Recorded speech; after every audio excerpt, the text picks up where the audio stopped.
Hi guys, welcome to my YouTube channel. Today we are going to solve question number 5 from the review exercise of unit number 6, and this is chemistry for class 9th. So you have to calculate the number of moles of each substance in the samples with the following masses. The masses are given as the first part is 2.4 gram of helium. So first of all, you know the steps for the numerical is the given data. So mass given is 2.4 gram. Molar mass you can also calculate by multiplying it with the value given in the periodic table. You will get 4 gram per mole. Now you have to find out the number of moles.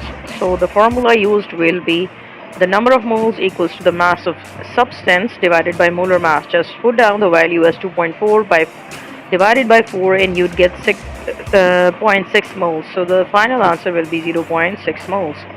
Now the second part is 250 milligrams of carbon. Now the given data is 250 milligrams. You have to change it into grams because we always use mass in grams in the formula. So mass of carbon will be 250 milligram. You can just simply write 250 multiplied by 10 raised to power minus 3 grams, or you can divide 250 gram by 1000 to get 0.25 grams, as 1 gram is always equals to 1000 milligrams. So the molar mass of carbon it should be equal to the atomic mass, which is 12. So we simply write the unit of gram per mole. Again, you have to find the number of moles. The formula used will be same. Just put the value of mass in grams, divided it with the molecular mass, and you'll get 0.02083 mole. You can also write the answer up to 2 decimal points. That's up to you. Now the third part is the 15 gram of sodium chloride. So the mass given is 15 gram. Molar mass can be calculated by adding the atomic masses of sodium and chlorine, respectively, like 23 plus 35.5, and you'll get 58.5 gram per mole.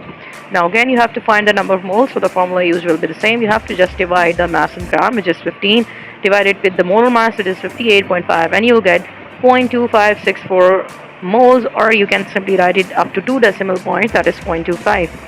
Now the fourth part is 40 gram of sulfur. So mass of the sulfur is 40 gram. Molar mass you can get from the periodic table, as from the atomic mass is 32, so it will simply be 32 gram per mole. Again, to find out the number of moles, same formula will be used. Mass of the substance in grams will be divided with the mole mass. Just simply put the value 40 by 32 and you'll get 1.25 moles as the final result. Now the fifth part is 1.5 kilograms of MgO, also known as magnesium oxide.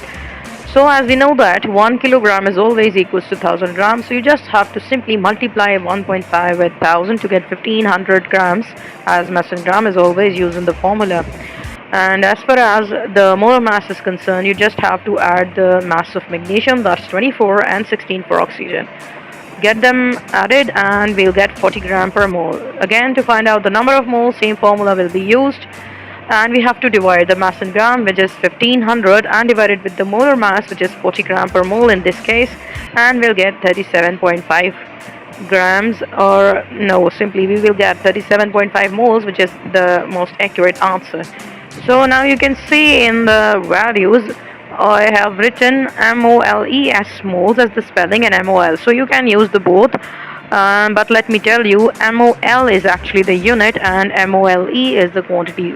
So you can use either of them, the both are the same. So that's it for today. Now keep tuning in to get the more lectures and to solve most of the exercise from this unit 6. We have to still solve a few more questions. Thanks for watching. Subscribe my channel to get the latest updates for the upcoming lectures.